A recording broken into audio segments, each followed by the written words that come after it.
Lobos devoradores estão destruindo, matando e despedaçando as ovelhas. Falsos líderes, falsos profetas, falsos pregadores estão destruindo comunidades cristãs. A verdade é deturpada por pessoas que querem atrair para si mesmos os discípulos que são do Senhor.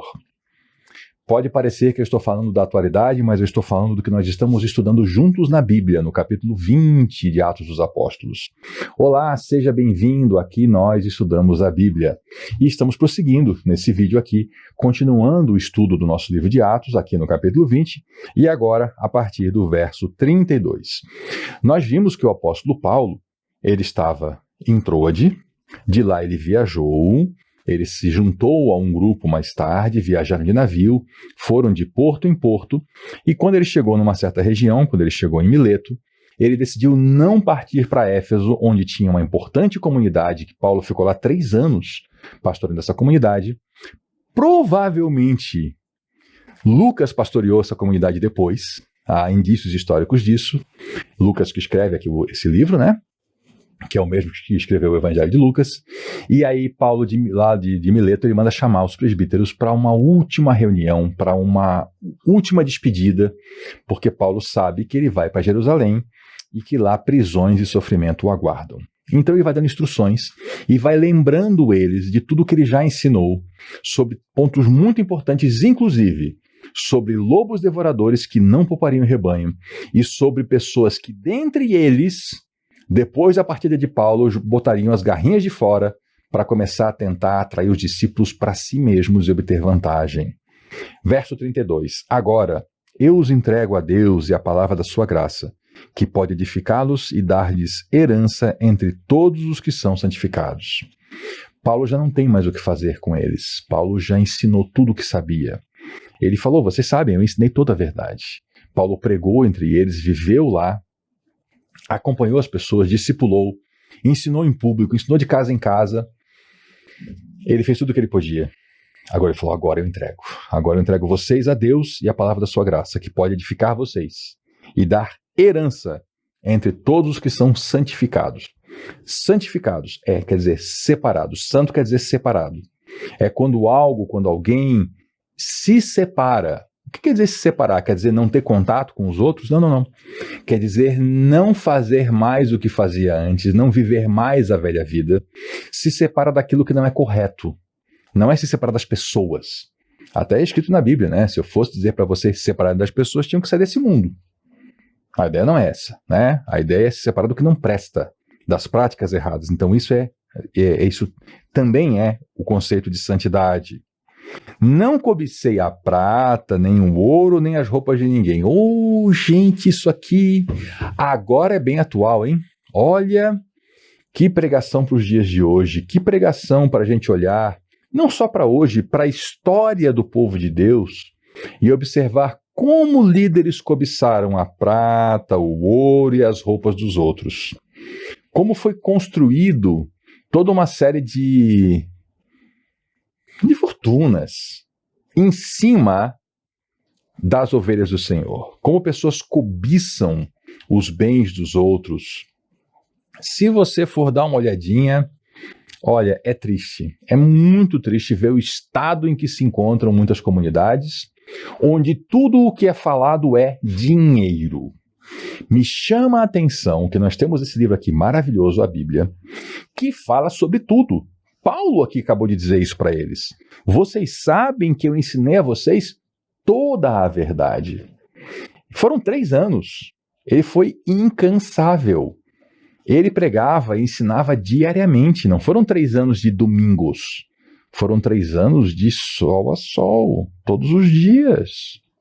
Olha a quantidade de assuntos. E aí eu lhe pergunto, você já reparou que tem lugares de ajuntamento cristão que com toda essa variedade de tema, só existe um tema que é ensinado em todas as reuniões? Tente adivinhar, vou lhe dar um tempinho aqui, vá pensando. O que em alguns grupos é ensinado em todas as reuniões sem falhar? Será que é sobre casamento? Será que é sobre santidade? Será que é sobre a ceia do Senhor que se ensina nesses lugares? Será que nesses lugares se pede sempre que as pessoas orem? Será que nesses lugares sempre se está ensinando as pessoas que elas devem ler suas Bíblias em casa, no dia a dia? Ou será que se está pedindo dinheiro em todas as reuniões, e ensinando sobre a importância de dar dinheiro para aquele CNPJ? Porque não pense que é para Deus não, tá? Deus não precisa do meu dinheiro nem do seu. Quando a gente doa, a gente está doando para alguém nesta terra que pode sim estar recebendo legitimamente em nome de Deus, como é um pobre necessitado. O Senhor mesmo fala isso. Você está ajudando um pobre, você está fazendo isso como se estivesse fazendo para Jesus. Está dando um copo d'água para um sedento, é para Jesus. Você está visitando alguém, é para Jesus. Interessante, porque Paulo não cobiçou nem prata, nem ouro, nem as roupas de ninguém. Olha que diferença. Vocês mesmos sabem que estas minhas mãos supriram minhas necessidades e a de meus companheiros. Eu já comentei aqui anteriormente, mas vou revisar. Nós lemos na Bíblia 2 tipos de ministério quanto ao sustento. O de Pedro, em que Pedro era sustentado pela igreja para que pudesse dedicar em tempo integral à palavra de Deus, à pregação. E o de Paulo, em que Paulo trabalhava para se sustentar e, como lemos aqui, sustentar os seus companheiros de viagem. Paulo, então, era um empresário, ele era um fabricante de tendas. Teve períodos, sim, que a igreja disse assim: Paulo, a gente te quer integral no ministério. Então, estamos mandando aqui um dinheiro, para de fazer tenda, porque é necessário que você pregue o tempo todo. Mas Paulo, no geral, não fazia isso não. Em Éfeso mesmo, ele trabalhou todos os dias, fazendo o seu ofício de construtor de tendas, né? Era um ofício, na época, bastante relevante. E com isso ele sustentava a si mesmo e aos outros. Então Paulo não vivia de oferta não. Não é errado, tá? Não é errado viver de oferta. Pedro vivia assim e o próprio Paulo ensina, é correto. Se você está recebendo algo, é correto que você também partilhe algo. Então é correto, se você tem uma liderança na sua comunidade que partilha com você a palavra de Deus, é correto que você partilhe com essa pessoa do seu pão. E hoje em dia a gente faz isso de forma mais fácil, usando o dinheiro, do que levando literalmente pães, saco de arroz, esse tipo de coisa, né? Isso é lícito, é justo. O que não é lícito e justo é pessoas tentando enriquecer financeiramente às custas do rebanho. É isso que não é correto. E Paulo fala aqui, não foi isso que eu fiz, vocês conhecem o meu procedimento. Ah, se a gente tivesse mais gente como Paulo nos dias de hoje, né? Em tudo o que fiz, mostrei a vocês que mediante trabalho árduo, devemos ajudar os fracos. Lembrando as palavras do próprio Senhor Jesus que disse, há maior felicidade em dar do que receber. Paulo está ensinando o seguinte, olha, para quem é que a gente vai oferecer então nossa ajuda? Para os fracos, para quem está precisando. A gente leva para o pobre, para o necessitado. Nós lemos no Novo Testamento, lá na carta de Tiago, né? Qual é a religião pura e imaculada de Deus? Você sabe? Será que é fazer jejum e oração? Será que a religião pura e imaculada de Deus é você ir a um local de reunião do povo de Deus toda semana, uma vez por semana? Será que é você fazer uma peregrinação a um local sagrado? Não. Se você não conhece o texto, leia lá a carta de Tiago, mas eu vou lhe explicar aqui. Visitem os órfãos e as viúvas nas suas necessidades.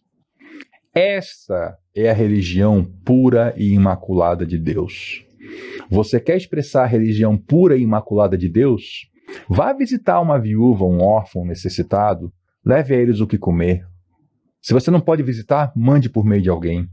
Ajude um pobre, ajude o necessitado, partilhe do pão da sua mesa com quem não tem o pão. E aí você vai estar vivendo a religião pura e imaculada de Deus. Não é fantástico isso? Houve um episódio que eu quero compartilhar com você, posterior aqui ao livro de Atos, uma perseguição que houve em Roma no tempo de Adriano, e um figurão importante dos que realmente participava da perseguição aos cristãos, ele escreveu uma carta comentando sobre os que eles estavam fazendo, né? Mas ele também comentou algo interessante.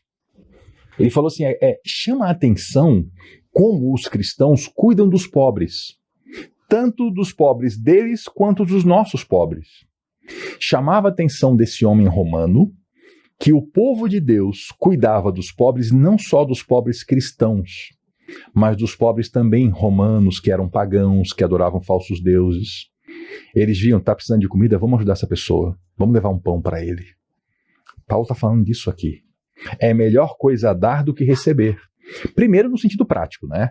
Se você está numa posição em que você precisa receber auxílio financeiro, e você está numa posição em que você pode dar auxílio, qual que você prefere estar? Na posição de dar auxílio, né? Então, em senso prático, já é isso. É melhor realmente estar numa posição onde a gente pode oferecer algo, a gente tem para nós e para os outros, né? Do que naquela posição que nem para a gente tem. Mas também aqui num outro senso. Se a pessoa já tem o suficiente, vai ficar pedindo para os outros? Vai ficar pedindo, me dê aí uma porção do seu salário, me dê um percentual do seu dinheiro, porque é para Deus. Não é não, filho? É para o sujeito comprar carro novo, é para o sujeito não precisar trabalhar. Você sabe que é verdade, olha ao redor. Tá cheio de gente aí que não quer trabalhar. Aí a pessoa fala assim, não, eu me dedico à obra de Deus. Sério? Só à noite? E passa o dia todo fazendo o quê? Porque eu vou falar para vocês uma coisa bem séria, tá? Eu conheci ministro do Evangelho que trabalhava dia de semana no Evangelho. Tinha ministro do Evangelho que eu conheci que era assim, ó, quarta-feira, nem procure, está visitando doente em hospital. Quinta-feira, está no orfanato tal, trabalhando. O sujeito se ocupava com a remuneração dada pela comunidade. E tem gente hoje pedindo um percentual gordo da sua remuneração para poder simplesmente frequentar a reunião da noite, onde esses sujeitos nem se preparam, nem estudam a Bíblia, não leem, fazem lá uma grande baderna, né, um grande show, e passam um dia de folga com o seu dinheiro. Preste atenção nisso e preste atenção no que diz a Bíblia. Olhe quem é o obreiro para quem você está dando o seu sustento. Cuidado com isso. Seja responsável com o salário que o Senhor lhe dá. Há maior felicidade em dar do que receber. Tendo dito isso, ajoelhou-se com todos eles e orou. Ele fez toda a despedida que tinha, ele exortou, ele ensinou, ele relembrou do passado, se ajoelhou com o pessoal todo e juntos eles oraram. Isso é que é uma despedida santa. O povo de Deus se junta, conversa, se ajoelha e ora. Que coisa maravilhosa, que exemplo para nós. Todos choraram muito e abraçando o beijavam. O beijo era muito comum nessa cultura aqui. No nosso país, em algumas culturas também é. Se você anda pelo Brasil, você vai ver que em alguns lugares as pessoas que são próximas, elas se cumprimentam com um abraço. Em alguns lugares com um beijo no rosto. Em alguns lugares com 2 beijos, um em cada face. Em alguns lugares com 3. São costumes locais, né? Ainda hoje se preserva isso em muitas culturas. E aqui esse era a cultura do momento ali, daquela região. O que mais entristeceu a eles não foi falar dos lobos, dos falsos líderes, foi o quê? A declaração que nunca mais veriam a face de Paulo. Isso é amor sincero. Isso é amor sincero, isso é a devoção a um amigo.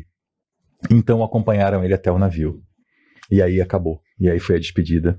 E aí eles nunca mais se viram. Mas o último encontro deles, pense nisso. Eu vou lhe deixar com essa ideia. O último encontro deles foi tão forte, foi tão poderoso, que marcou a sua história e a minha. Porque nós estamos hoje aqui lendo esse texto desse último encontro. Você imagina uma despedida de amigos que ela é tão intensa que ela muda a história da humanidade. Você tem que ter noção que igrejas foram edificadas, pessoas foram transformadas por ler esse texto.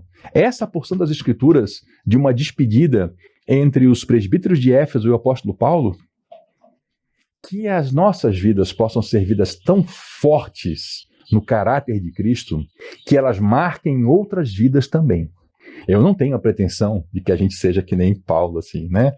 Mas eu acho que dá para ser melhor do que hoje. Eu acho que eu e você podemos melhorar alguma coisa. Caminhar um pouco mais fortes dentro do reino de Deus, com um pouco mais de intensidade de vida cristã, de vida correta, de vida realmente no Espírito Santo. Muito obrigado pela sua companhia. Volte na próxima, porque aqui nós estudamos a Bíblia. Até lá.